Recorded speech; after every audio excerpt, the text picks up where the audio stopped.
Vale, ya está grabando. Hola, soy Sandra Medina de haciendopedagogía.com y hoy estamos aquí con Paula García, Lucas y de Polymatic y Daniel Patón.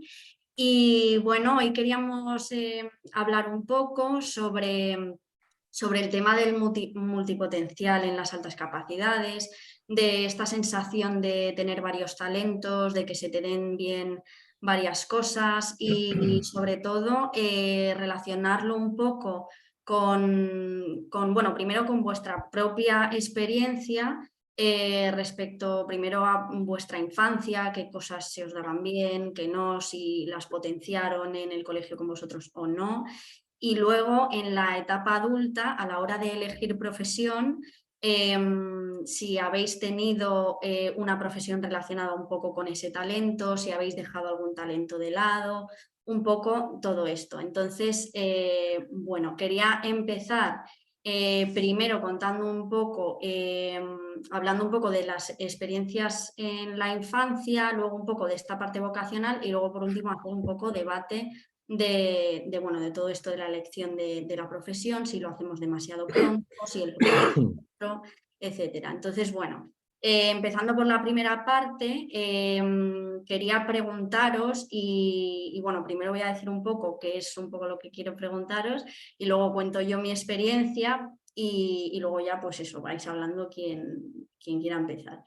Entonces, bueno, sobre la infancia, mis preguntas era lo que quería como que reflejásemos un poco de nuestra experiencia, es primero si consideras, si te sientes identificado con ese perfil de multipotencial y no tanto con el de un talento específico, si teníais varios talentos de pequeños, etcétera, si son los que mantienes ahora, si los has retomado, si te gustaría retomarlos y sobre todo, esto para mí es muy importante porque en mi propia experiencia lo he vivido y quiero saber si mi experiencia es la vuestra, si te arrepientes de no haber hecho algo, ¿vale? Que es algo que a mí me pasó y que sé que a mucha gente le pasa.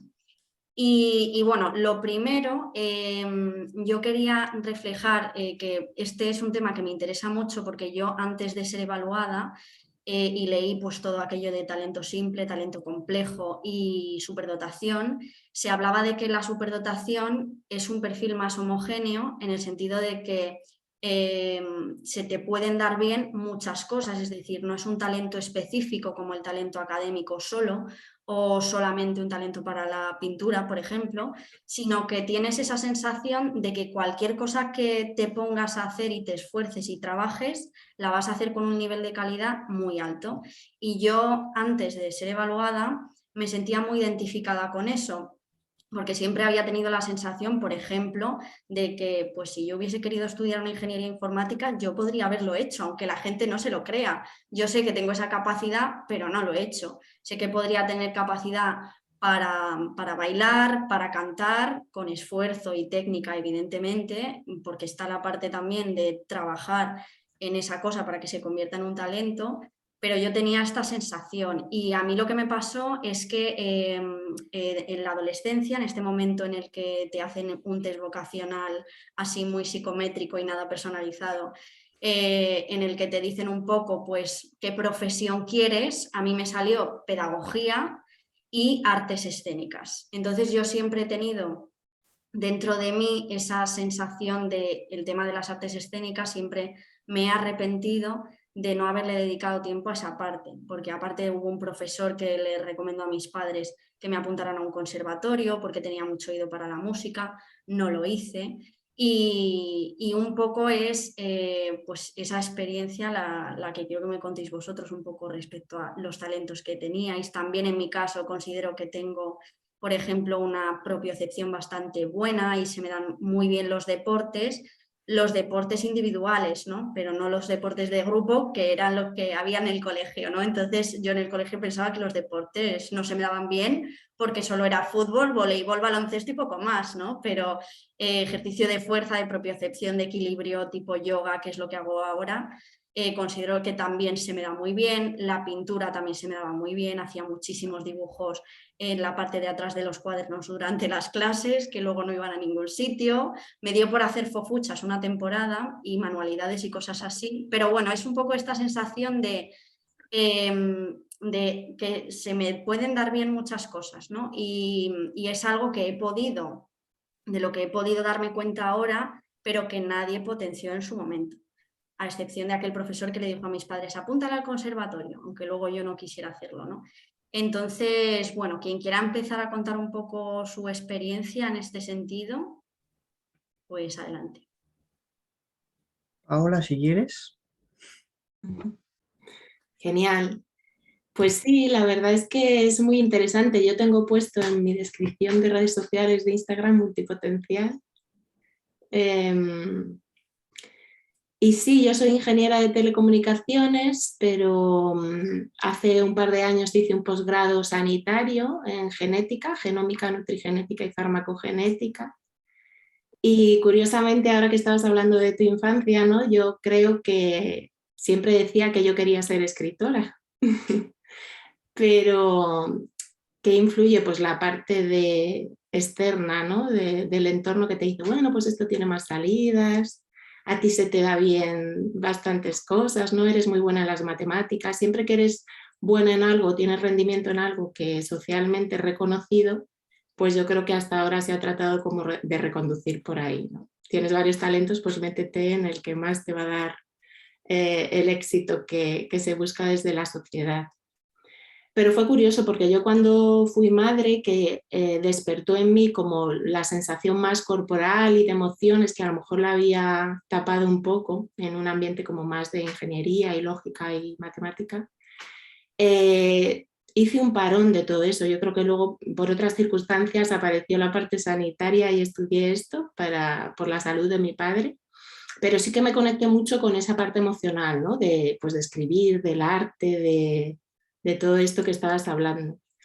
Y es verdad que es un reto, porque hablabas de los superdotados que tenemos como la capacidad de abarcar varias áreas, pero al final en los test, ¿no? En los que salen personas con talento, ellos tienen como mucho más potencial en esas áreas. Entonces es como el dicho de que mucho abarca, poco aprieta.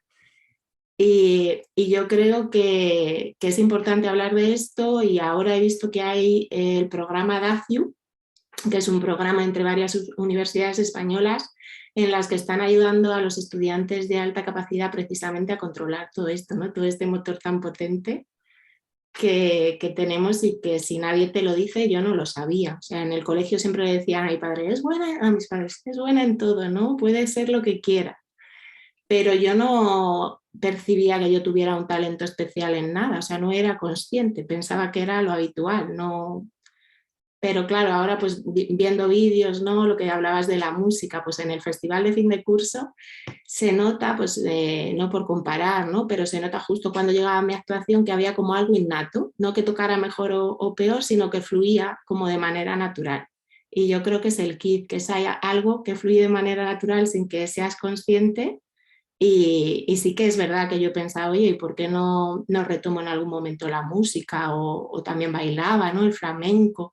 Toda esa parte corporal, yo que me he dedicado profesionalmente más a la ciencia y tecnología, sí que tengo ganas de rescatarla. Pero bueno, nunca es tarde, ¿no? Así que creo que un punto importante es ese, que sí que debe haber orientación, que ahora está empezando a verla y a nosotros nos hubiera venido quizás bien, más allá de, oye, esto tiene más salidas o no. Una iteración más compleja de todo esto que significa. Y luego para nosotros, pues que nunca es tarde. Ese es ahí mi mensaje. Pues muy guay. O sea, la verdad es que justamente ese es el mensaje, es el objetivo de que a mí me guste tanto este tema, porque es lo que me gusta transmitir, que nunca es tarde y de hecho era una de las cosas que quería hablar después, rollo bueno, de en el punto en el que estamos ahora mismo, qué cosas podríamos retomar o, no, o nos gustarían. Bueno, Lucas, si quieres tú. Bueno, le doy la vez a Daniel por tema de... Pues sí, yo también de niño pues notaba, a ver, yo sí que tenía cierta dificultad con las matemáticas, ¿no? Con el cálculo matemático eso sí que me pasaba un poco, porque me parecía una cosa como muy extraña, ¿no? Los números desde pequeño siempre me parecían extraños, ¿no? Con las letras no, las letras de hecho recuerdo estar aprendiendo a leer, cómo se vinculaba cada letra a cada sonido, tal, eso lo pillé muy rápido, pero los números siempre no sé, siempre me causaban como una desazón, ¿no? Como que digo, todo tan perfecto, tan exacto, ¿no? Y eso, mi mente no está tan desarrollada en aspecto de exacto, cuadriculez y todo eso, ¿no?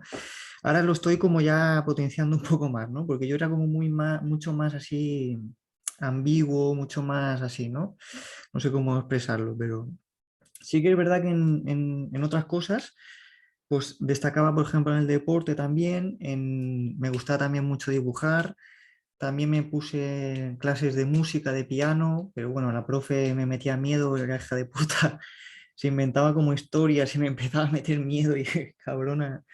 Pero sí, empecé muchas cosas, se me daban bien y luego me arrepentía de dejarlas, ¿no? Por ejemplo, artes marciales también me había metido en taekwondo y no sé por qué, siempre había algo que hacía que lo dejara y luego me arrepentía. Digo, joder, pero si en verdad iba bien, ¿sabes? No sé, con el taekwondo también me acuerdo de los rituales, de cuando te daban el cinturón amarillo y blanco, todo eso, ¿no?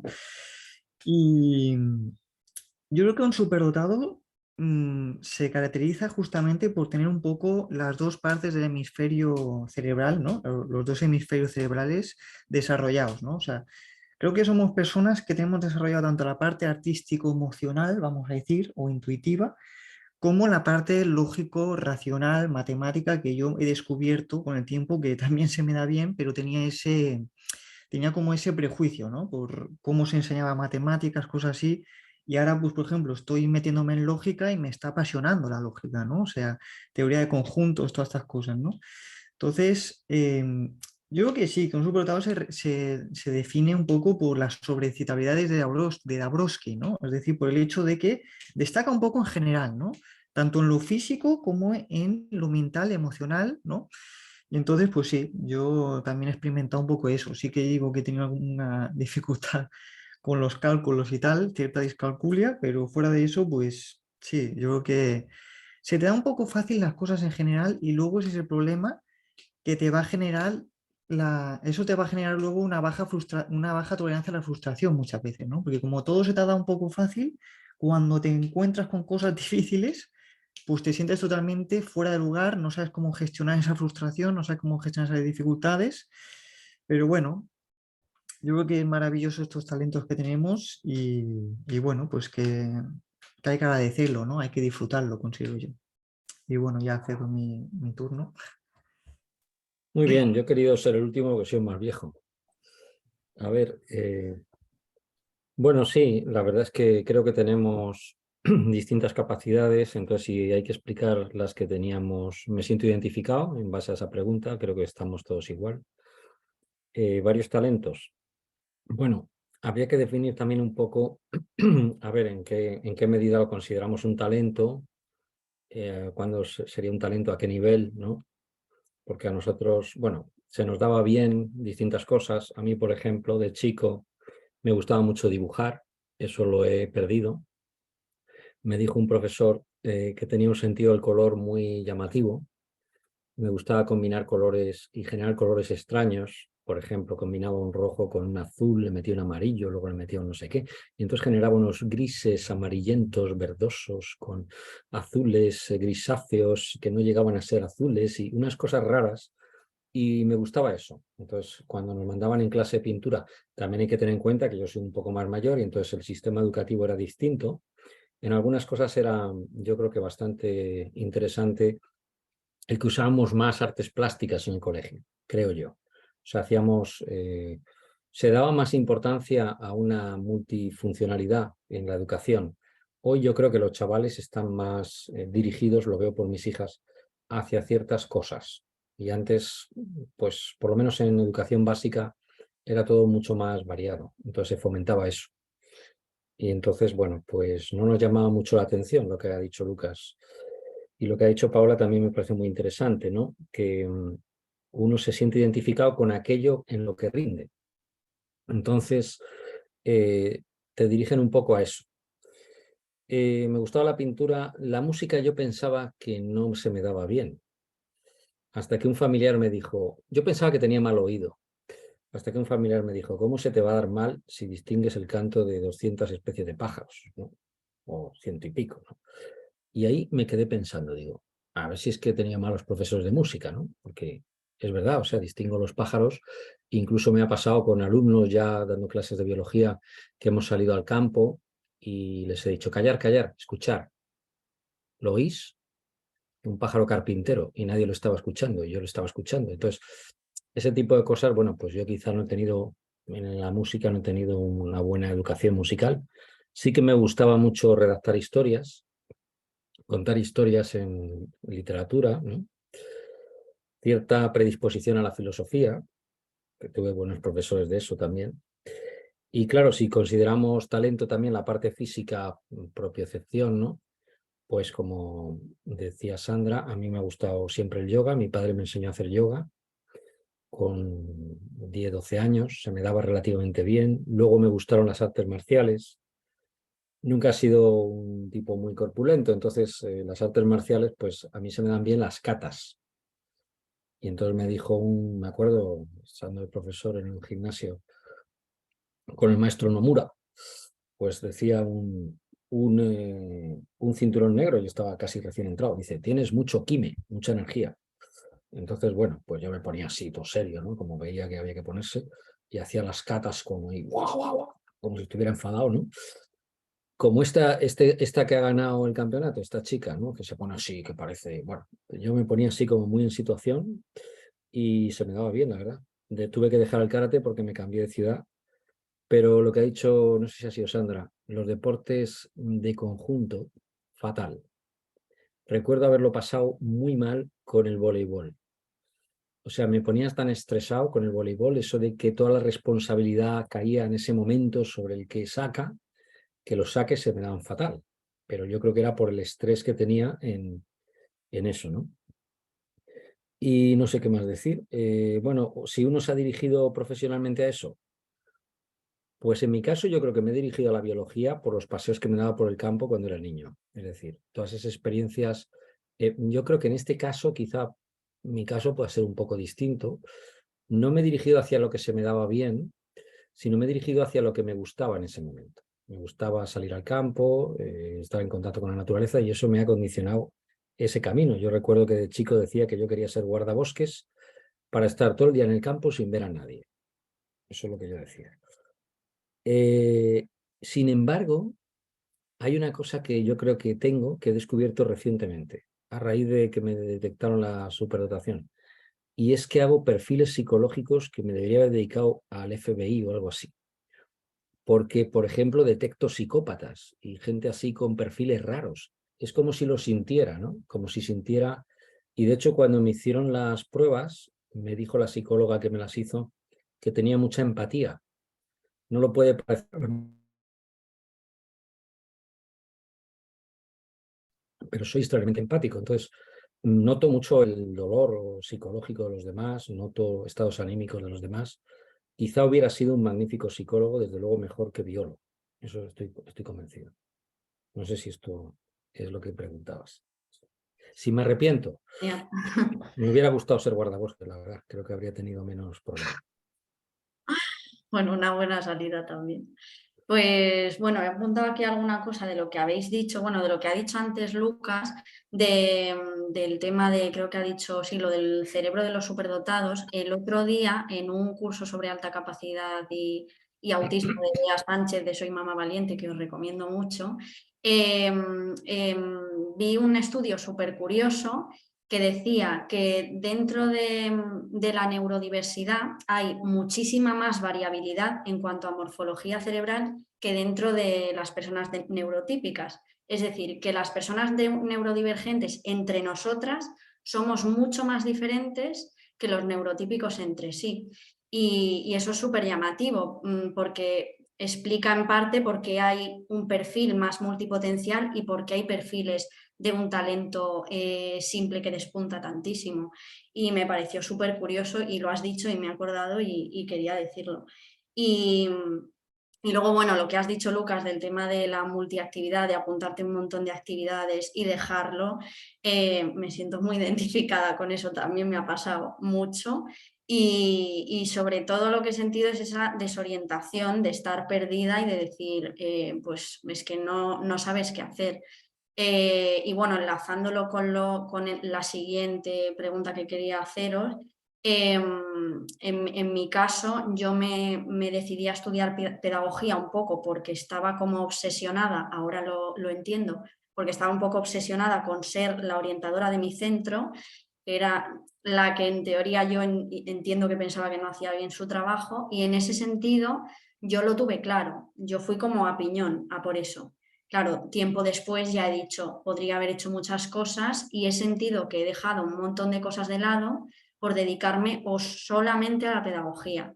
Y ahora es cuando estoy en ese punto de, bueno, me encontré en ese punto como de crisis existencial de qué hago con mi vida y dije, pues bueno, además de tomar la decisión de emprender y dejar mi trabajo por cuenta ajena, por este tema de la frustración en el trabajo, que bueno, eso ya da para otro directo, pues bueno, decidí que quería dedicarme también un poco más a esta parte de las artes escénicas que dejé de lado en concreto, ¿no? Y me he apuntado a teatro, a clases de canto, que eso sí que es un paso, porque cantar delante de la gente es una barrera importante, y estoy haciendo un curso de doblaje, ¿no? Y entonces mi objetivo un poco a partir de ahora es...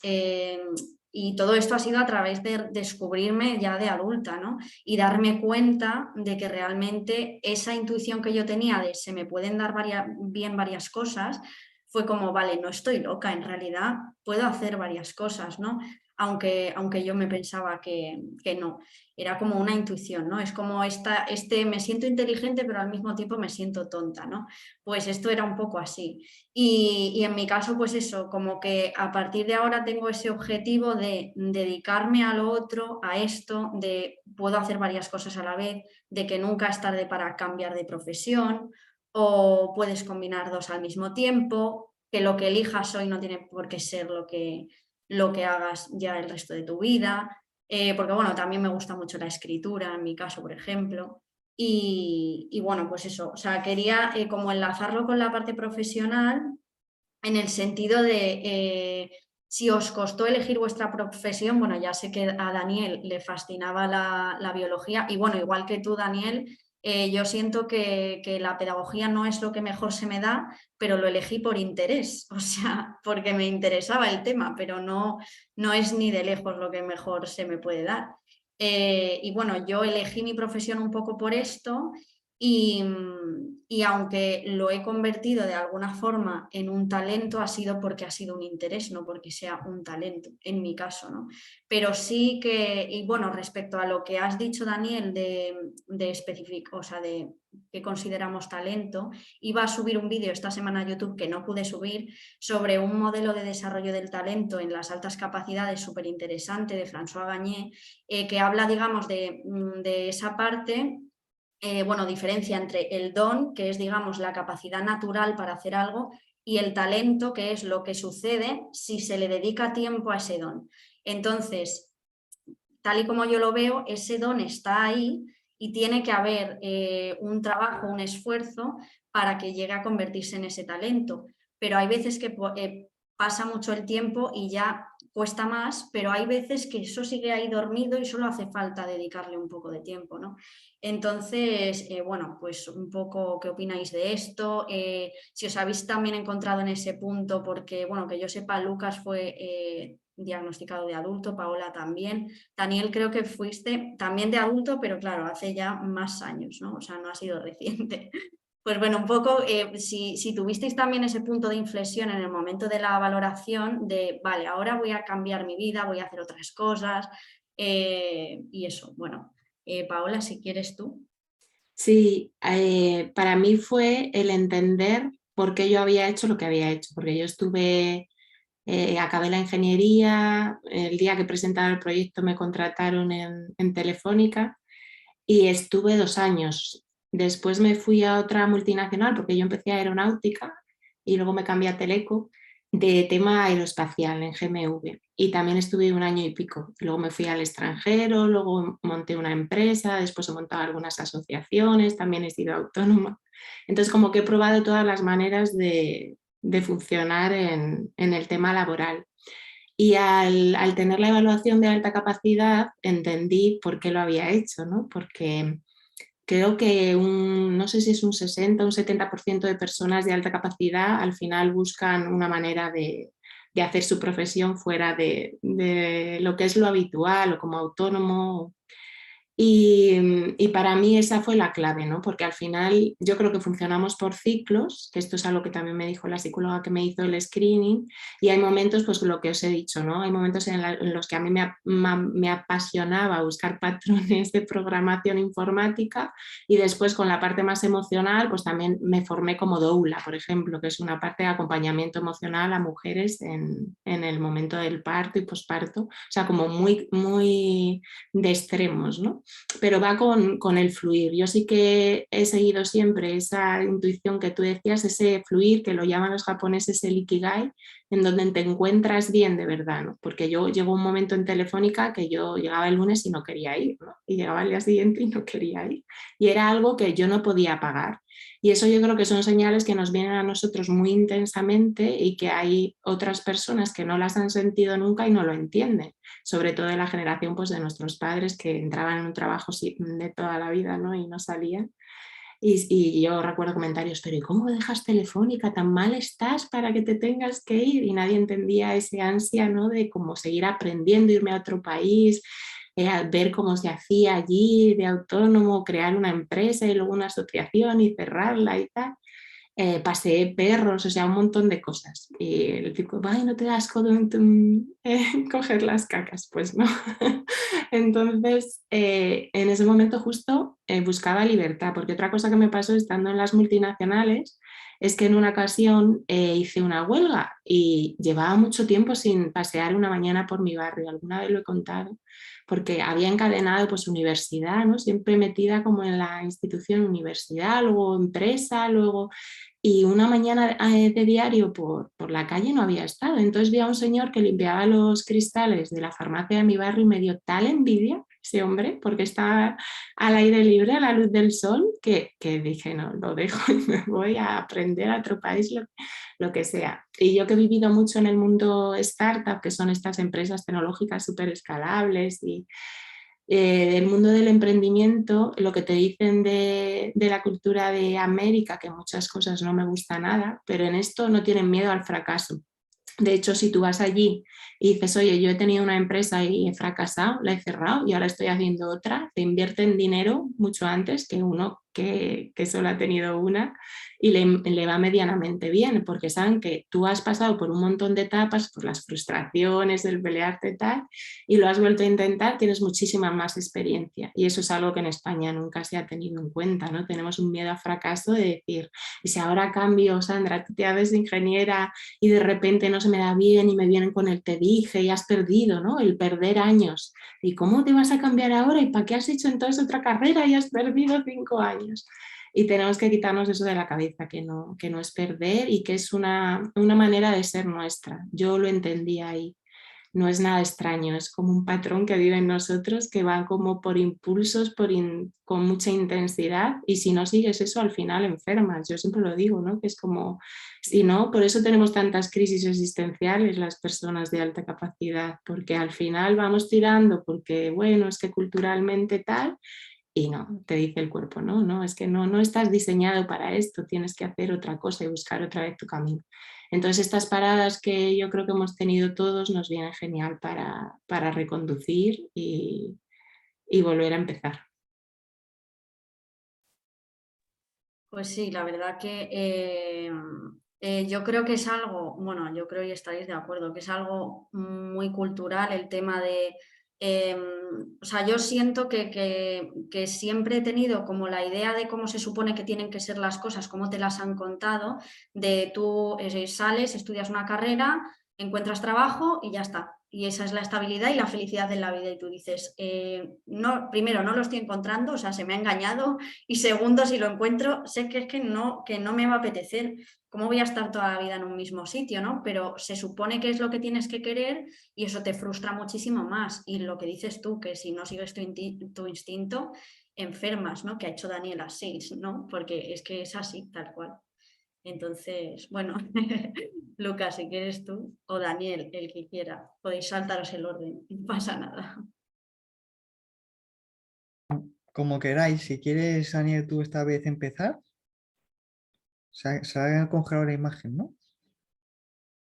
Bueno, arranco. Se ha congelado la imagen, Daniel. Pues totalmente de acuerdo con vosotras. O sea, muy interesante lo de los ciclos, lo de que vamos por ciclos. Yo he vivido siempre así también. O sea, mi vida ha sido ciclos también, ¿no? De ahora me interesa esto, luego me deja de interesar, paso a interesarme otra cosa. Y por esta cosa de que chocamos con la concepción de la neurotipicidad y de cómo ha creado la sociedad, ¿no? Que yo creo que los neurotípicos son mucho más proclives a las rutinas, a coger una cosa fija y ya está, ¿no? Y yo ya me dedico toda mi vida a eso. Y ni siquiera voy a seguir aprendiendo, ya tengo el título y sigo por ahí y ya está, ¿no? Entonces yo creo que, al menos en mi caso, yo tengo una mente muy antirrutinaria. O sea, a mí la rutina me sienta fatal en todos los aspectos. Siempre necesito hacer cosas nuevas, cosas que me estén estimulando constantemente. Y eso también choca mucho con eso, con la concepción de la cultura actual, ¿no? De que tú tienes que coger un camino único y especializarte al máximo y tal. Eso también es otra cosa en la que podemos sentirnos culpables, ¿no? De por qué yo tengo tantos intereses, por qué yo empiezo tantas cosas y los demás tienen muy claro lo que quieren hacer y en cambio yo salto una cosa a la otra y también te sientes un poco fuera de lugar en ese aspecto también, ¿no? Uno más en el que nos sentimos fuera de lugar. Yo, por ejemplo, que tengo varios canales de YouTube, a veces me entra un poco la culpabilidad también de decir, pero ¿por qué tengo yo tantos canales distintos, ¿no? ¿Por qué yo no puedo especializarme en un solo canal y ya está, ¿no? Pero bueno, yo creo que tenemos un espíritu muy renacentista en ese sentido, ¿no? Muy de, bueno, pues a mí me gusta meterme en todos los aspectos de la realidad un poco, ¿no? Quiero conocer un poco todas las partes de la realidad. O sea, a mí no hay nada que no me genere un cierto interés. Evidentemente hay cosas que me generan más interés que otras, pero yo a todo le veo un interés, a todo me puede parecer pues que es curioso, que te va a enseñar algo, ¿no? Entonces, eso era por la parte de la cultura y cómo somos nosotros. Luego el éxito también, otro tema, otro gran tema, ¿no? Que también hablaba mucho Paola, perdón, de qué es el éxito para nosotros y qué es el éxito en la sociedad, ¿no? El éxito en la sociedad es una cosa muy superficial, ¿no? Pues tener dinero, tener una cosa estable, que yo no digo que esté mal, porque todos queremos tener pues cierta riqueza, cierta estabilidad y tal, ¿no? Pero para nosotros yo creo que es una cosa mucho más profunda el éxito, ¿no? O sea, sentirte tú a gusto con lo que haces, hacer algo de corazón, ¿no? No que simplemente los demás reconozcan tu prestigio porque te estás dedicando a esto. Y a mí, ¿qué me aporta a mí el prestigio, ¿no? O sea, ¿qué hago yo en mi vida con eso? ¿Qué hago yo con eso? O sea, pero ¿cómo me siento yo, ¿no? Yo creo que estamos muy conectados a nuestras emociones también, ¿no?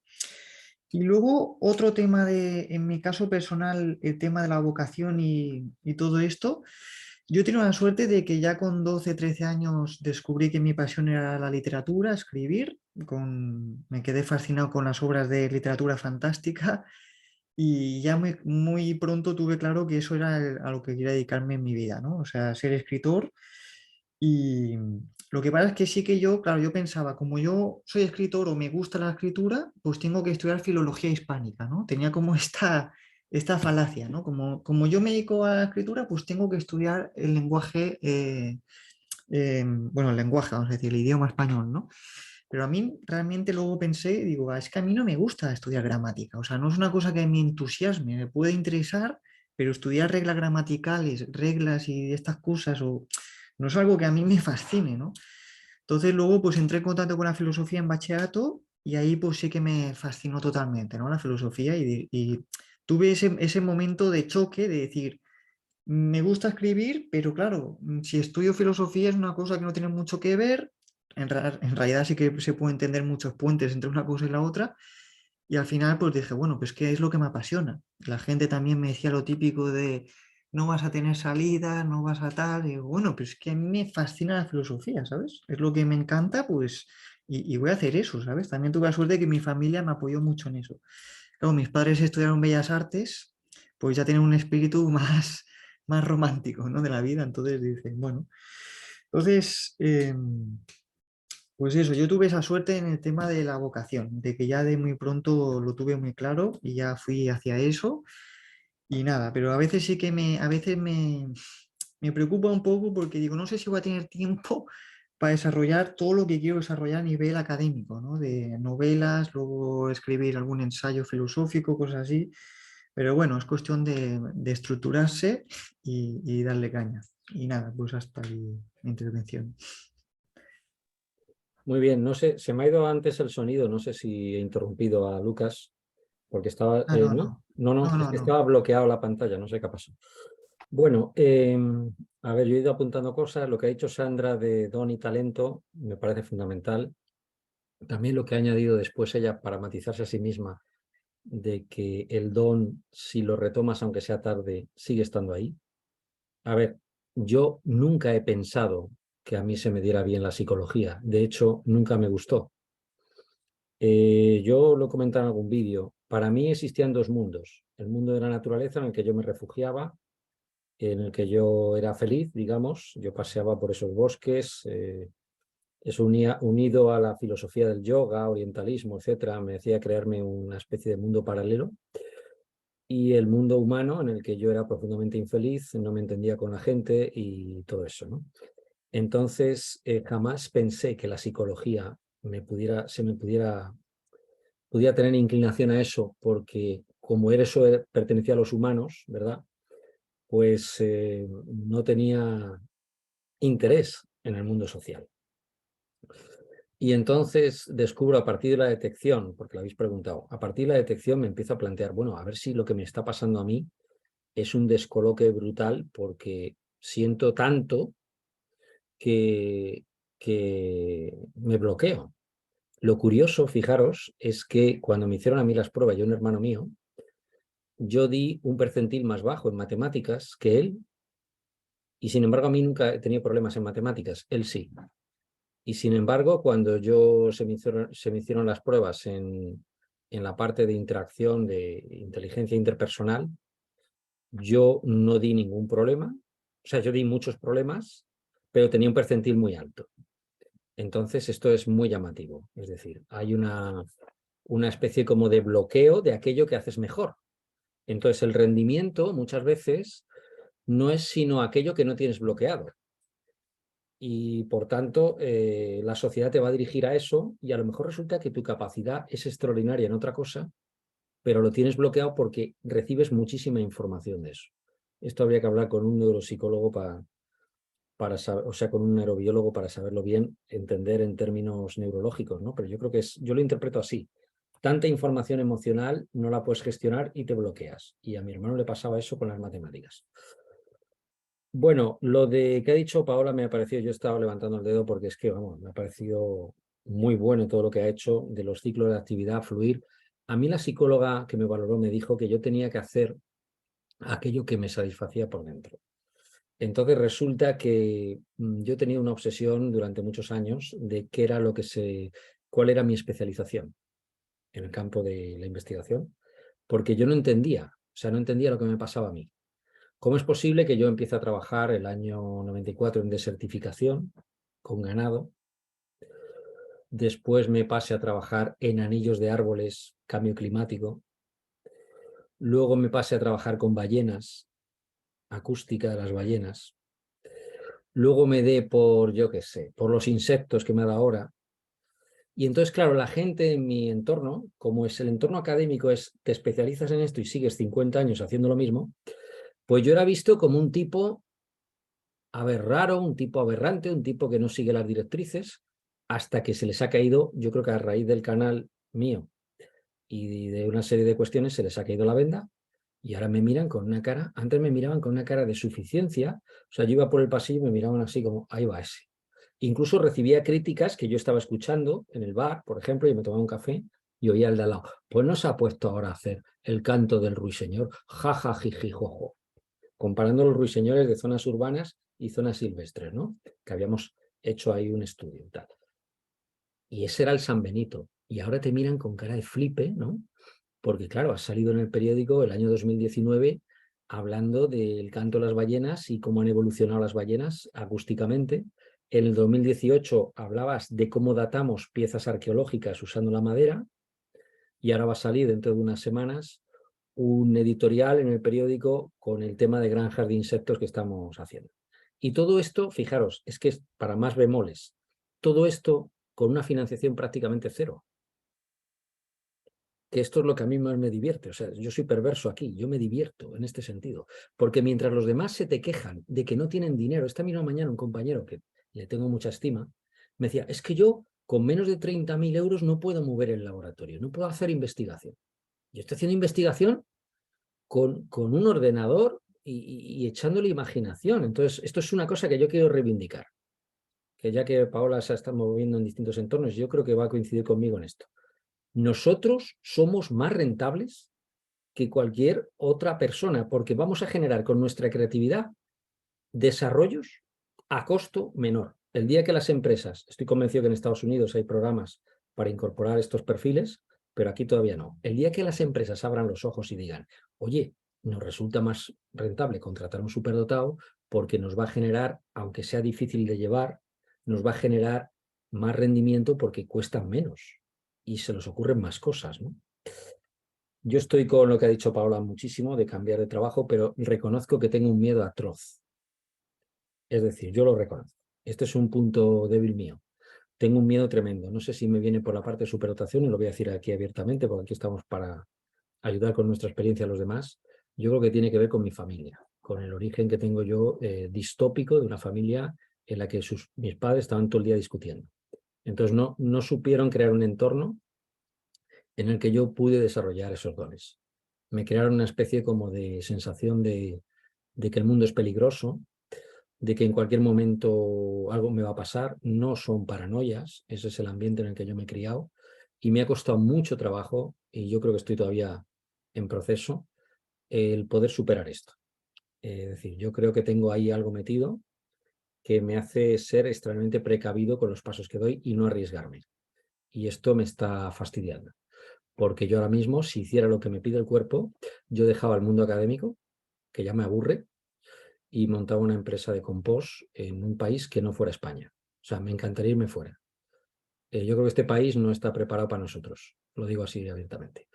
Y me gustaría irme, por ejemplo, soy muy emotivo, me gustaría irme a un país latinoamericano como Chile, que creo que ahora mismo no tienen buena situación, o me gustaría ir a una zona de, no sé, de Estados Unidos que fueran más latinos, no tan cabezas cuadradas. Y en ese sentido, no me iría nunca a Alemania, o sea, me da igual que me ofrezcan ahí el trabajo number one, no me van nada los alemanes, lo siento si hay algún alemán escuchando, digo en general, luego ya habrá conocido a algunos alemanes de colonia que parecían latinos, pero bueno, no me quiero enrollar más. Lo que ha dicho Lucas, que me ha hecho mucha gracia, ¿por qué tengo tantos canales de YouTube? Pues porque eres Polymatic, macho. O sea, lo llevas en la sangre, la multifuncionalidad. Bueno, ya me callo. Pues nada, bueno Daniel, muchas gracias por compartir tu experiencia respecto al miedo. Me parece algo muy interesante porque es que le pasa a mucha gente realmente. O sea, de hecho, yo creo que hay muchos adultos que se sienten identificados con esto de las altas capacidades y les da miedo seguir indagando. Y les da miedo, pues sobre todo por esa idea que se tiene de la alta capacidad, porque como decís, no es un país que para personas con alta capacidad hay muchísimo fracaso, aunque se banalice mucho, y es que es así, o sea, no se potencia el talento. Y bueno, en ese sentido, si venimos de una cultura en la que ya, digamos, en general se nos lleva un poco al tienes que elegir una profesión y quedarte con eso, pues si encima en casa, como es el caso de Daniel, también te inculcan lo mismo y encima te meten miedo, pues es mucho más difícil. Entonces, bueno, un poco para terminar, quería como como ya debatir esta parte de a nivel pues, social, cultural, en la escuela, qué pasa, qué cosas creéis que se están haciendo mal, muchas, todo, básicamente. Y bueno, yo quería un poco, bueno, expresar como una reflexión que me ha salido antes, de la que no me acuerdo, voy a leerlo aquí un poco. Vale, y es un poco de dónde creo yo que viene el problema, y es básicamente de lo que hemos hablado, ¿no? Se dice, es verdad que se dice mucho que, que somos demasiado jóvenes cuando tenemos que elegir, pero realmente creo que es algo más complejo que eso. Por un lado, no es solamente que sea pronto, sino que no tenemos información más allá de un test psicométrico de qué cosas se nos dan bien, qué cosas nos interesan. Por otra parte, no es lo mismo estudiar algo que dedicarte a ello, y esto es algo que no se potencia nada, porque siempre es como esa, por lo menos quienes hemos hecho bachillerato, es como universidad, universidad, universidad. Y incluso a veces el FP es como lo peor, es como no, es que tiene que ser una carrera porque el FP es lo peor, cuando luego yo he tenido compañeros que han hecho FP y les ha ido mucho mejor que a mí, eso es así, porque no, o sea, digamos, la educación solamente fomenta el talento académico y no es nada práctico. Entonces tú cuando llegas y tienes que elegir, no sabes qué elegir, ¿no? Y bueno, tengo una prima que se encuentra ahora mismo en ese momento, está en segundo de bachillerato y no sabe qué quiere hacer, pero tiene que hacer una carrera, ¿no? Porque esa es la idea, cuando dices, es que puedes hacer muchas más cosas, ¿no? Incluso trabajar, tomarte un año en el que puedas probar diferentes cosas, probar a trabajar en otros sitios, es decir, son cosas que en un modelo educativo como el que tenemos no encajan. O sea, el hecho de que tú puedas tomarte un año para probar diferentes profesiones aplicadas a la práctica durante un tiempo para poder elegir bien, y si durante toda tu infancia te han estado, digamos, inculcando eso, o sea, viendo un poco cuáles son tus potenciales, tu tal, sería más fácil, ¿no? Entonces, cuando dicen elegimos muy pronto, yo digo, es que no es solo eso, es que si fuera solo eso, pues sería más fácil, porque dices, pues elegimos más tarde, ¿no? Pero es que ese no es el problema.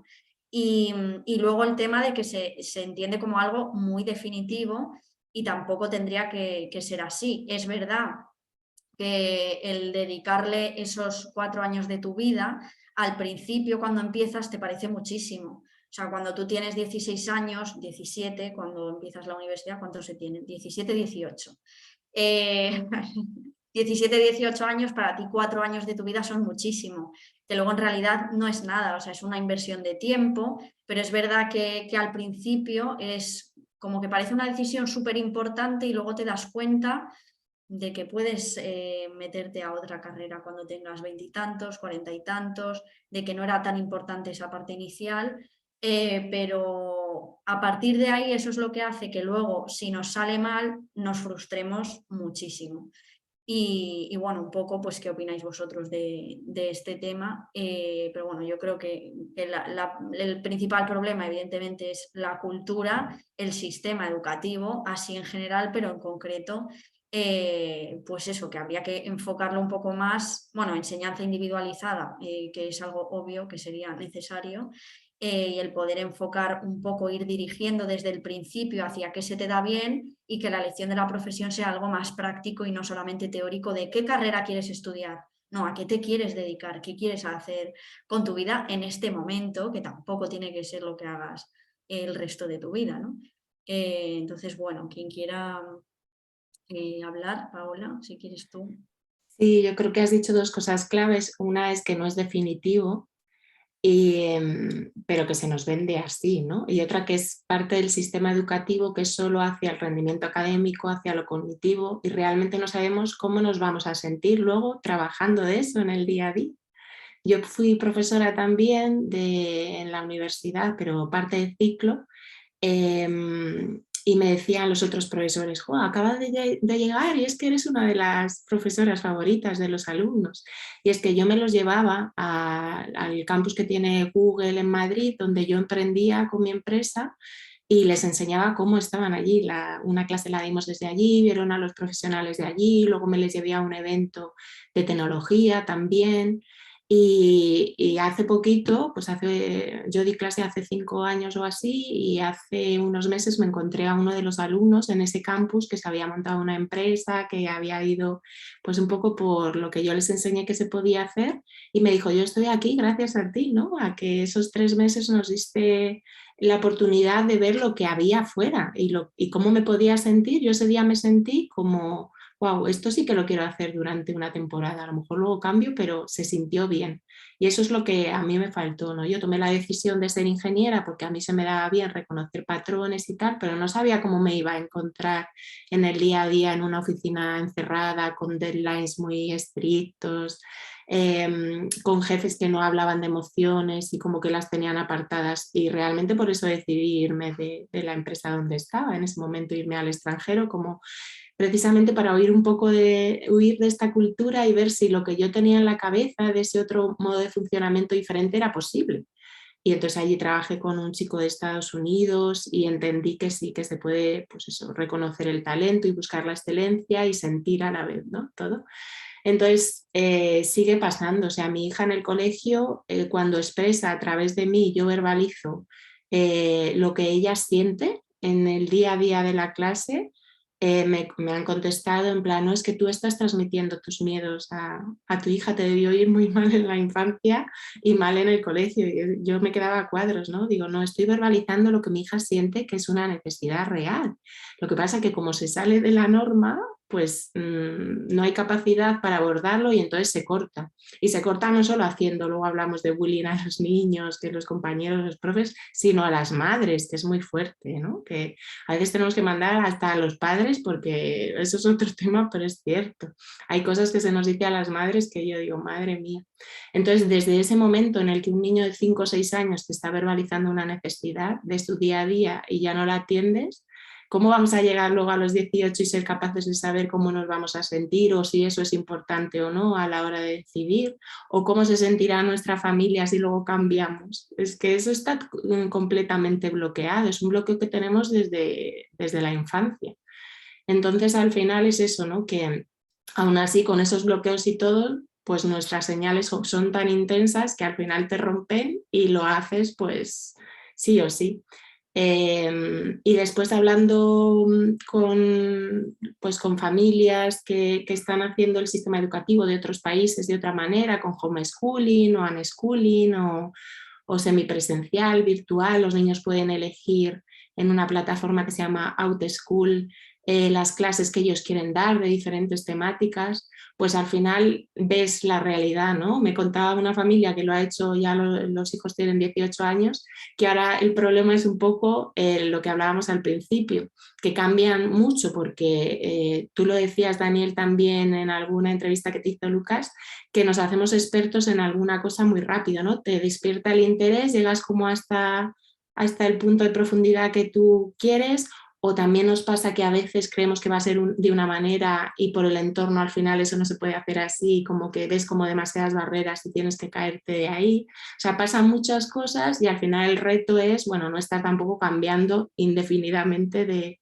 tema. Pero fíjate qué reto más diferente, ¿no? De nuestro sistema educativo estar completamente bloqueados, es que no sé porque me voy a equivocar o no sé tal, y va a ser definitivo, a todo lo contrario, que el reto sea, tengo tantas posibilidades porque me he educado así, que ahora tengo que ir viendo en dónde pongo el foco cuando toque. Entonces, sí, creo que llevas mucha razón en que no es definitivo y que al final lo que nos pasa día a día durante 12 años o 10 años o 16 que sea obligatorio el sistema educativo en España de nuestra vida, pues nos deja mucha huella también en la familia, claro.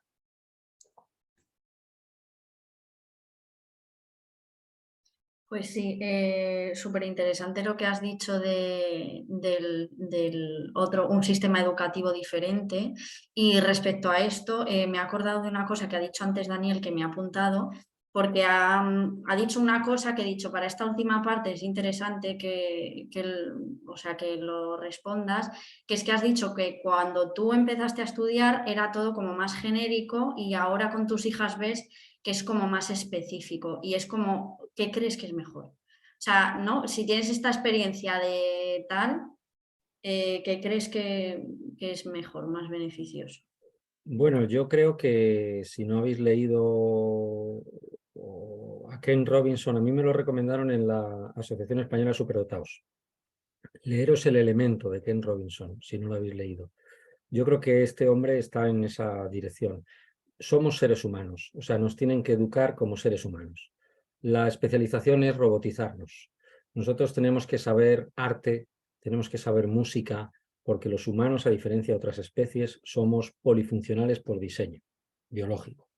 Nuestra única especialización es el cerebro. En nosotros, todavía más. O sea, en los superdotados, esto es todavía más. Con lo cual, si nos diriges hacia la lengua y hacia las matemáticas, habéis preguntado qué se hace mal en la escuela, ¿qué se hace bien? Porque es que nos dirigen hacia las matemáticas, hacia la lengua, y yo me acuerdo en mis clases, cuando era chico, dibujábamos con los dedos usábamos óleos, interactuábamos con las cosas, no era una educación tan teórica. Ya desde pequeñitos construíamos cosas, manualidades, pero no me refiero solo a niños pequeños, sino ya incluso de mayores, ¿no? De más mayores. El sistema educativo antes era quizá con menos medios, pero más focalizado en ajustarse al individuo. O sea, yo veía que a nosotros no nos trataban igual. Quizá por eso muchas personas de en torno a los 50 años hemos pasado desapercibidas como superdotados, porque nadie se preocupaba de eso. Es decir, este niño es raro en este sentido, no tiene esta característica, voy a adaptarme a eso, decía el maestro. Entonces, ahora todos son recetas. O sea, todos tenemos que saber lengua, tenemos que saber matemáticas, pero yo, por ejemplo, en la clase de una de mis hijas había un chaval que con 10 años hacía unos cuadros que yo cuando lo vi dije, este tío es un auténtico Leonardo da Vinci. O sea, este muchacho, ya no digo que sea un artista, es que tiene un talento impresionante. Bueno, pues se lo cercenan porque en el momento en que solo los dirigimos hacia el mundo académico, estamos perdiendo, eso lo trata Ken Robinson de manera magistral, ¿no? Lo que tú has dicho, Sandra, falta información sobre las opciones y las capacidades que nos puedan permitir. Nosotros en la universidad tenemos esas jornadas de puertas adentro, tenemos esas ferias científicas de los chavales, pero aún así ellos van dirigidos a ciertas cosas. Pero ¿por qué no llevarlos a una empresa, como ha dicho Paola, que interactúen con el mundo de la empresa? Yo recuerdo en ese sentido una cosa que a mí me hizo crack algo aquí dentro, y fue que en los seminarios de biotecnología, yo me acuerdo que di un seminario a una chica. Normalmente a los seminarios se les da la opción de que varios hagan el seminario conjuntamente. Hubo una chica que lo hizo sola. En 15 minutos explicó una tesis doctoral. La chica súper rígida, súper asustada, etc. Yo le dije, oye, voy a hacer una cosa que normalmente no hago. Tú tienes altas capacidades, ¿verdad? Se puso muy nerviosa. No te pongas nerviosa. Tú tienes una cabeza que es algo espectacular. O sea, tú has hecho una tesis doctoral en 15 minutos, pero te falta capacidad para interactuar con la gente. No tienes que tener miedo. Hice una pregunta a la clase. Vosotros habéis visto lo que ha hecho, ¿no? Algo espectacular. Digo, ¿qué os ha parecido? ¿Vosotros rechazaríais a esta persona en una empresa, en un ambiente de trabajo, simplemente porque tiene una inteligencia muy superior a la de todos los que estamos en esta clase? Entonces todos dijeron, no, por supuesto que no, tal. Pero tú, que has hecho el seminario, le dije a otro, antes tú has empezado a gastar bromas al auditorio, has empezado no sé qué, a ti se te dan bien las relaciones humanas. ¿Contratarías a una persona así en tu empresa? Porque evidentemente tú vas a ser el de las relaciones humanas con los clientes. ¿Contratarías a un técnico en el laboratorio como ella? Sí, por supuesto, a la primera. Entonces ahí está la clave. Es decir, tenemos perfiles que son, por ejemplo, para el típico empresario, ¿no? Que se lleva a los clientes, que va a saber interactuar con la gente, que tiene esa parte psicológica, y luego tenemos al técnico en esa empresa. Entonces, la gente tiene que entender esto, tiene que entender que hay distintos perfiles y podemos adaptarnos a escenarios distintos, que el mundo del trabajo tiene que ser, como ha dicho Paola, más flexible, que no todos servimos para el mundo académico. Y entonces eso es así, es decir, desde chiquititos nos enfocan en esa dirección y estamos perdiendo artistas, estamos perdiendo literatos, estamos perdiendo filósofos, incluso estamos perdiendo gente creativa. Por ejemplo, el mayor investigador en biotecnología uno de los mayores de Estados Unidos, se llama Craig Venter, está revolucionando la genética, la metagenómica está revolucionando. Bueno, pues ese señor era empresario primero y luego saltó al mundo académico. Es decir, hay que adaptarse a estos perfiles humanos que dice Ken Robinson, que son totalmente distintos unos de otros.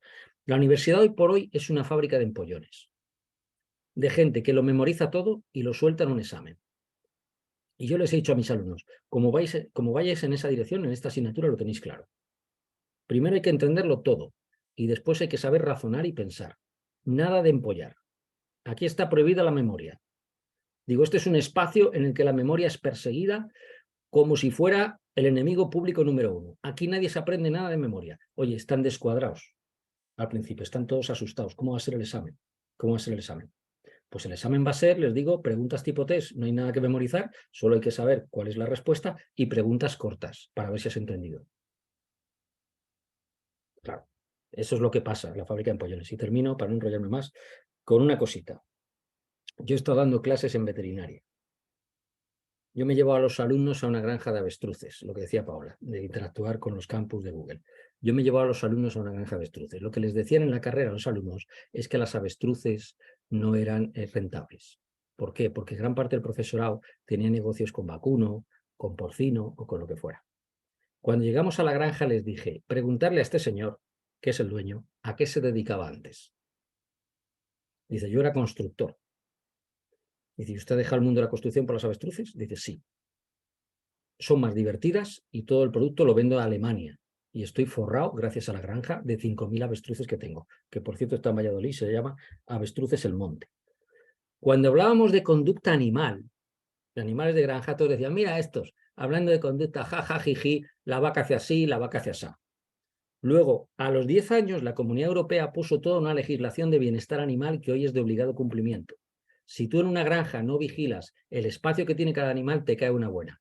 La mayor experta en bienestar animal de la facultad en la que estuve, se reían de ella, se choteaban de ella. Y hoy en día esto es un área prioritaria de investigación. Y ya está.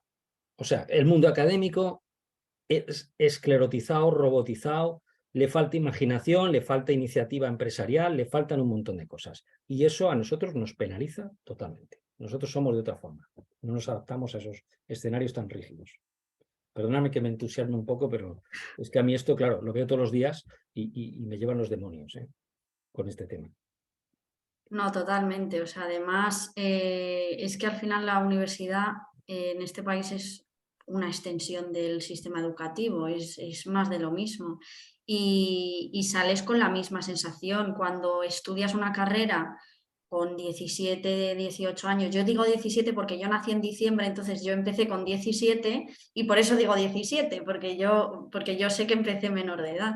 Pero bueno, cuando empiezas con 18 años sin haber tenido contacto con el mundo profesional, terminas y después de 4 años no sabes cómo se trabaja, no sabes qué hace un pedagogo, en mi caso, qué hace un pedagogo, qué es la pedagogía.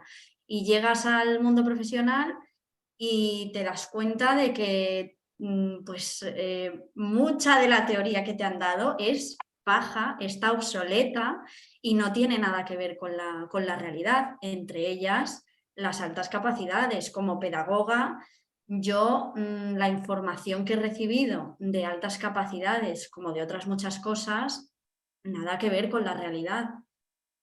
Y estás 4 años ahí memorizando y estudiando y al final he conseguido desarrollar el talento académico. Eso sí lo he conseguido en la universidad, pero aprender de pedagogía y de altas capacidades, por ejemplo, eso no lo he llegado a conseguir, ¿no? Entonces, bueno, Lucas, te toca. Bueno, yo con el sistema educativo soy un poco talibán, ¿no? O sea, sé que hay profes, no quiero atacar a los profes porque, como por ejemplo Daniel, pues se esfuerza en hacer pensar a los alumnos, todo eso. Mis padres son profesores, de hecho, y he visto de primera mano los estragos del sistema educativo, ¿no? Entonces, yo creo que me voy a poner un poco radical, pero para mí es un sistema ideado directamente para adoctrinar a las personas, ¿no? Para anular a las personas su forma de pensar, sus sentimientos, su individualidad, porque ya empiezas mal con el hecho de no te puedes mover.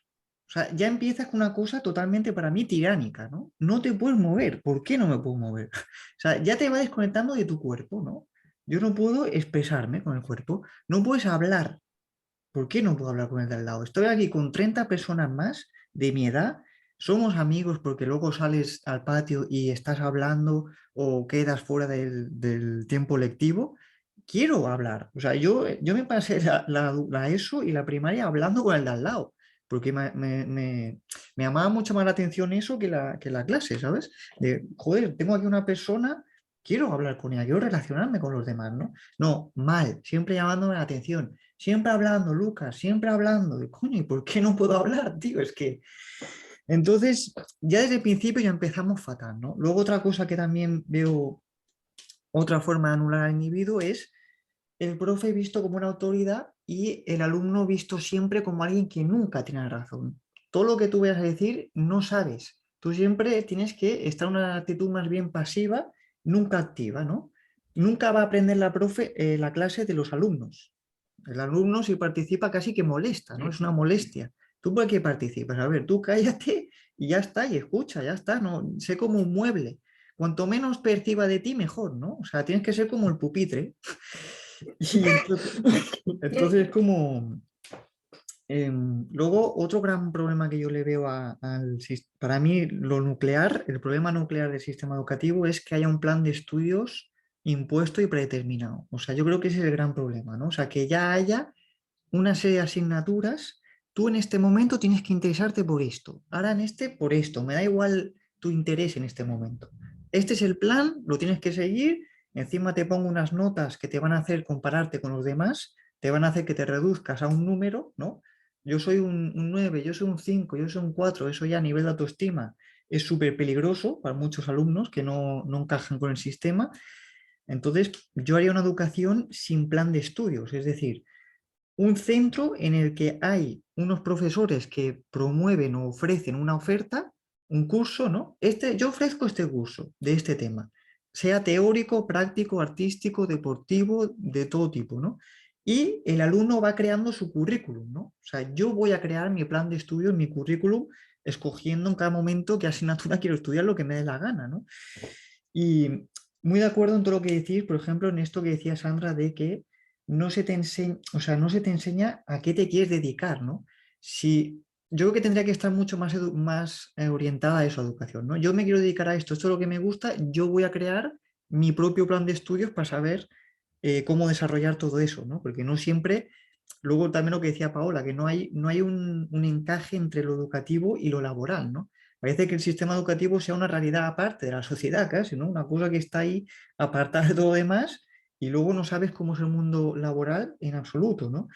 Y también lo que decía Daniel, muy, muy de acuerdo con esto de que todos tenemos diferentes talentos, pues la clave es complementarnos entre nosotros, ¿no? Si tú tienes ese talento, yo tengo este otro, pues vamos a complementarnos, ¿no? No vamos a desarrollar solo la parte lingüístico-matemática, como bien dice Daniel, que yo acabé hasta los huevos de estar siempre con sintaxis, gramática y cálculos y teoremas. Y digo, bueno, pues que tiene que haber más, ¿no? En la realidad, o sea, psicología no se te enseña nada que me parece fundamental, el arte es como una cosa despreciada, ¿no? Porque solo tienes música, 2 cursos en toda la ESO y luego dibujo, otros 2 se alterna como diciendo, bueno, esto si no lo aprenden mucho tampoco pasa nada, ¿no? Entonces, bueno, sí, yo creo que hay que hacer un cambio radical del sistema educativo y que sea pues una pedagogía orientada al alumno, que el alumno cree su propio camino, su propio currículum y no al revés, ¿no? Y que las clases sean participativas, hay una escucha de cada individuo, de sus emociones, ¿no? Y no una cosa tan reglamentada, tan robotizada, como decía Daniel, que ahora con esta época de todo tiene que ser súper rígido, dirigido, cuadriculado, tal, pues al final ya las personas estamos dentro de la lógica de las cosas ya. O sea, en vez de separar lo humano de lo cósico, que es una palabra un poco fea, pero existe, pues parece que los humanos ya estamos en la lógica de las cosas, ¿no? Se me trata como una cosa. Entonces, bueno, pues ya me he desfogado y eso era lo que quería expresar. Vale, Paola, que veo que tienes la mano levantada. Sí, es que al hilo de esto, Lucas, os quería contar una anécdota, algo que me ha pasado hace poquito. Claro, yo estaba buscando alternativas, ¿no? Porque una cosa que has dicho, Daniel, es que nos tendrían que educar como humanos. Y mi hija, cuando yo le explico que hay unas normas, ¿no? Y que a mí me han trasladado y que hay que cumplir, ella, entre lágrimas, me dijo con 6 años: mamá, yo sé que no soy una adulta, pero soy una humana. Lucha por mí, mamá, me decía, en cuanto a todo esto que estamos hablando. Ella lo ve clarísimo, ¿no? Que no leen sus necesidades. Entonces yo fui a un centro en el que ofrecen un programa para altas capacidades, para personas de alta capacidad. Entonces me enseñaron todo, tenían lista de espera para este programa de alta capacidad, pero yo quise ir un poquito más allá y le pregunté a la directora: ¿y vosotros esto de la alta capacidad, por qué empezasteis a hacerlo? Porque es uno de los poquitos centros en la ciudad que hacéis. Y me dijo: ah, no, pues fue casualidad, es que en esta zona empezaron a venir niños de alta capacidad y molestaban mucho, es que estos niños molestan un montón. Entonces nos dimos cuenta de que teníamos que hacer algo, ¿no? Al hilo de lo que decías, Lucas, para que fueran más estilo mueble y no molestaran, pues les ponen unos retos semanales y entonces, bueno, pues están un poquito menos aburridos y hablan un poco menos.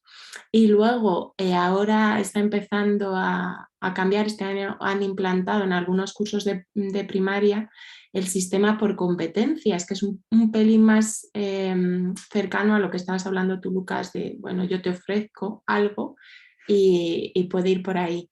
Y refiriéndose a esto, esta misma directora me dijo: si es que al final lo que hay que hacer es, tenemos que preparar a los alumnos para probar selectividad, da igual que haya sistema de competencias, da igual. Claro, yo imaginaba salir de allí después de haberme hecho el pitch sobre un colegio súper caro de alta capacidad con lista de espera y dije: madre mía, ¿no? O sea, por lo menos han puesto una solución que no hay en otros centros, pero al final es eso, incluso en los sitios donde queremos diverger un poco y hacer las cosas diferentes, es bueno que no molesten todos los alumnos igual, si estos destacan por lo que sea, pues que no molesten, y tienen que aprobar selectividad, ¿no? Y esto recuerdo yo a mi pareja, que siempre me dice que cambió justo en los 2 años de bachillerato y lo que le hacían todos los días no era explicar matemáticas ni nada, sino hacer pruebas y pruebas de selectividad, ¿sabes? Para que de memoria al final te tocara una parecida, y en su web era 100% de aprobados en selectividad.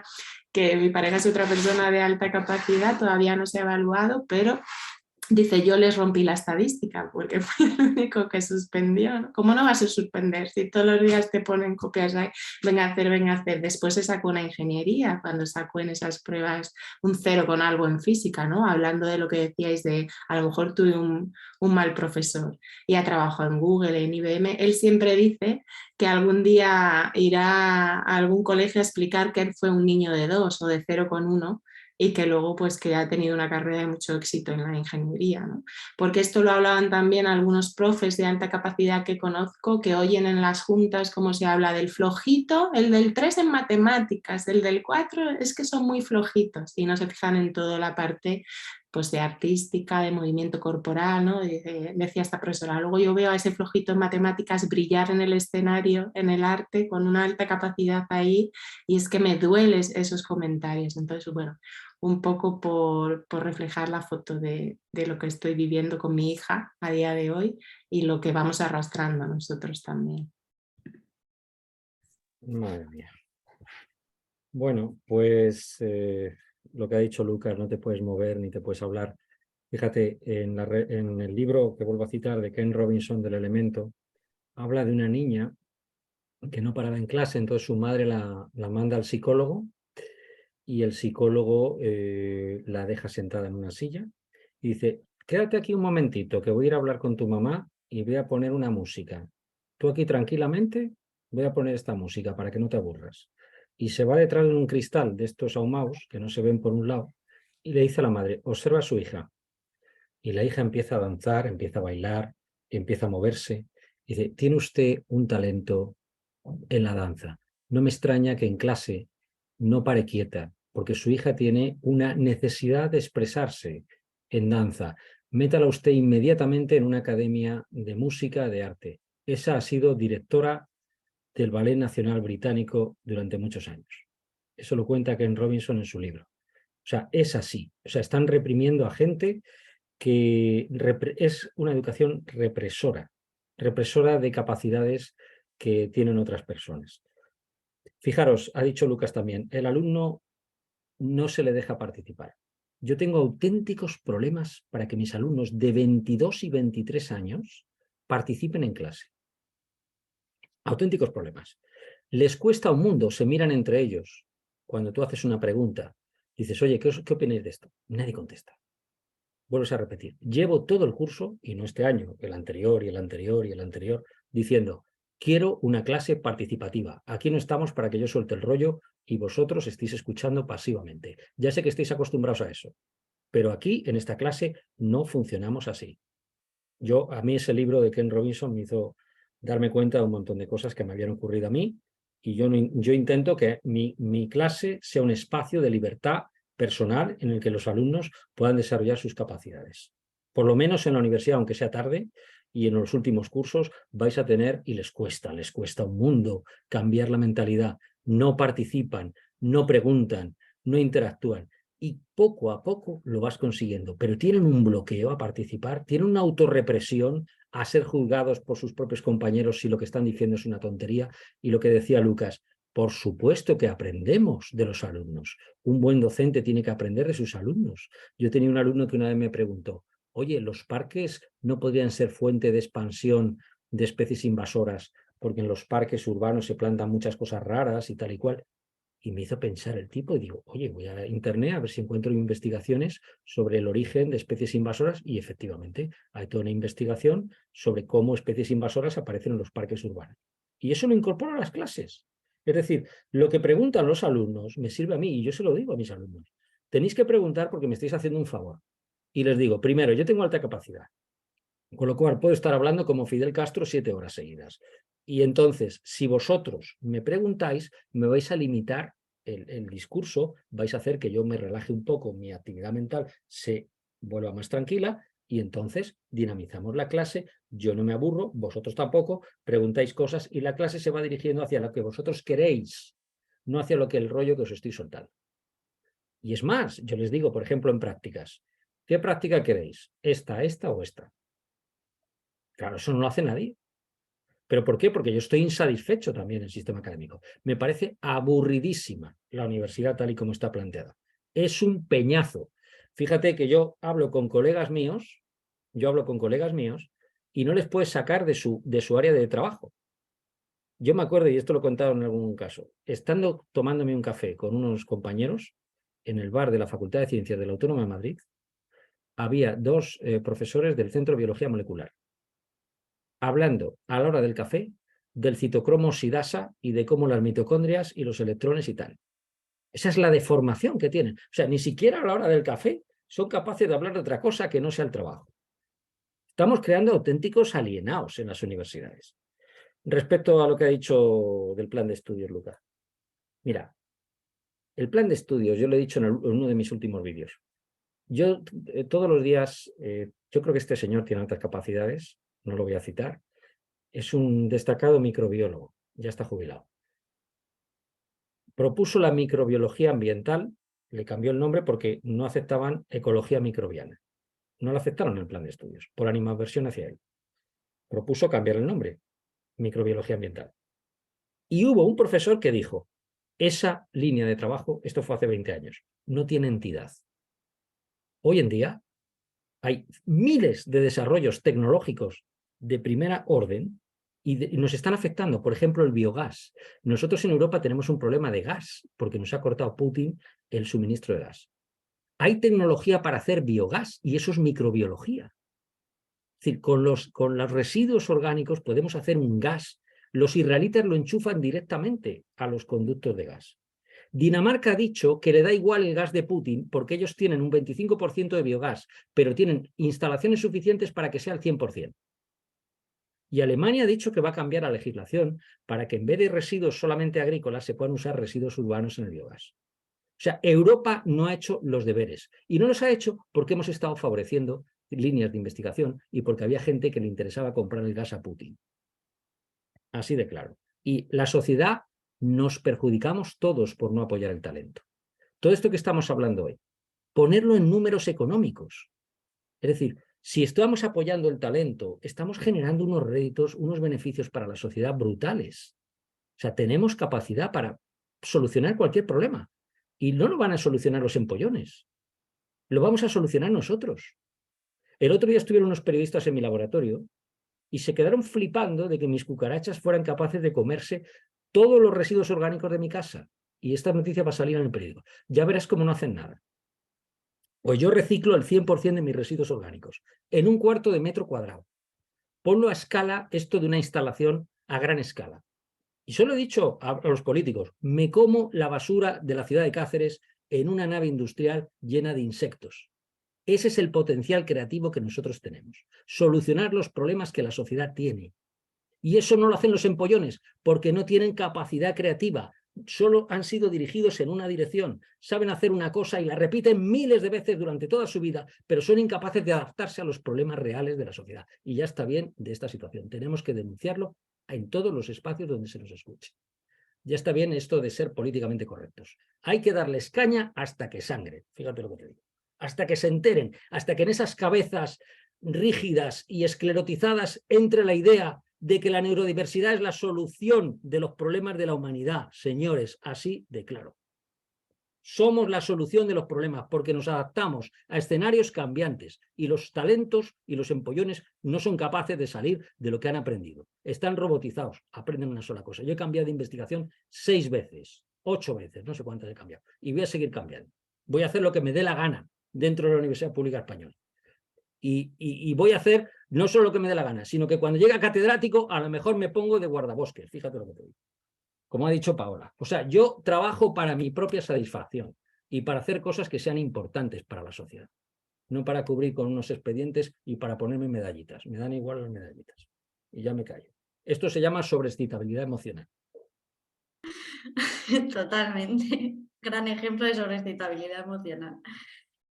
Bueno, ya para ir cerrando, bueno, si Lucas quieres aportar algo a lo que han dicho anteriormente para que no sea como demasiado largo el directo, que luego se nos queda de 2 horas y no lo ve nadie, entonces si quieres aportar algo y ya cerramos porque, bueno, la sobreexcitabilidad motora no se acaba cuando uno es adulto y yo tengo la necesidad de levantarme de la silla y nada, bueno, Lucas, si quieres decir algo y ya cierro. Sí, yo solo suscribir la importancia que tenemos los neurodiversos en la historia de la humanidad, ¿no? No solo actualmente, sino en la historia de la humanidad. Los que hemos hecho avanzar el mundo han sido los neurodiversos, o sea, las personas que han luchado por unos ideales en el plano político, las personas que con ideas brillantes, creativas, que se han salido totalmente a la norma, ¿no? Como por ejemplo, pues Einstein, Newton, toda esta gente que ha roto con toda la tradición. O por lo menos, bueno, Newton ya decía, ¿no? Si he visto tan lejos es porque me he puesto a hombros de gigantes, pero para reformular eso un poco, ¿no? Sintetizar, por ejemplo, él sintetizó las leyes del movimiento, pues han sido los neurodiversos los que han creado, los que han generado el progreso en la humanidad, en todos los órdenes, ¿no? Entonces, pues no es por arrogancia, pero creo que los neurotípicos deberían reconocernos eso, ¿no? Y darnos nuestro espacio, pues decir, bueno, estas personas son creativas, tienen unos valores, son las personas que van a permitir que sigamos desarrollándonos, ya me estoy repitiendo un poco, y nada, pues reivindicar pues nuestra condición, ¿no? Que creo que es fundamental a nivel ya de especie directamente, ¿no? Sí, totalmente. Bueno, para cerrar un poco, pues quería como dejar así unas conclusiones que he escrito ahí un poco rápido. Bueno, evidentemente estaremos todos de acuerdo en la importancia de fomentar el talento individual, sobre todo porque, bueno, respecto a lo que habéis dicho un poco, he recordado una frase que decían en el documental de las cebras sobre altas capacidades y es que decían que hay estudios, bueno, lo de hay estudios, no sé qué estudios son exactamente, ¿no? Pero que dicen que los países que cuidan su potencial humano y fomentan el talento son países económicamente más prósperos. España no es un país económicamente próspero, atamos y atamos cabos, pero bueno, más allá de eso, sí quisiera decir que, bueno, aunque el sistema educativo sea el que es, que debería, evidentemente, es la primera parte y también tiene un poco que ver con la prosperidad económica, porque realmente si no se invierte en educación como es debido, pues pasa esto, ¿no? Que tenemos una educación que no es buena ni siquiera para los del medio. Yo siempre lo digo, ¿no? Que nadie está a gusto en este sistema, y para las personas de alta capacidad pues es mucho peor. Pero aparte de eso, sí que creo que como he dicho, y era un poco como lo que quería trasladar con esta temática, es que aunque hayan pasado muchos años y el sistema educativo no haya sido el más favorable para que hayas podido desarrollar tus talentos, que nunca es tarde, porque bueno, hay muchas personas adultas con altas capacidades que nos están viendo, y que cualquier momento de tu vida es momento pues para despertar, por decirlo de alguna manera, revelarte y desarrollar pues todos esos talentos, todas esas ideas creativas que están ahí en el fondo, que siempre han estado y que pueden ayudar pues también a este progreso. Y bueno, con estas conclusiones, pues daros las gracias por estar aquí y ha sido un placer. Igualmente, Igualmente. placer nuestro. Muy divertido y que estemos los 4, fantástico. Sí, Sí, sí, la muy verdad que ha divertido, sido bueno. muy Yo dinámico. A celebro ver la si... sobreexcitabilidad totalmente, que me hace sentir viva, Daniel. Así. Bueno, yo también Gracias por expresarlo. actúo un poco, ¿eh? Yo la exagero un poco. Sobre actuación. Bueno, igual también es un talento, ¿eh? Escénico. Sí, sí, Claro. le pone pasión. Yo también a veces me solivianto un poco y digo, vamos a calmarnos Sí, porque si no, Es que lo uso mucho pedagógicamente eso. está bien. Pues bueno, a ver si bueno, le repetimos, ¿no? Que está pues súper bien sí, estas charlas. sí, Así que genial.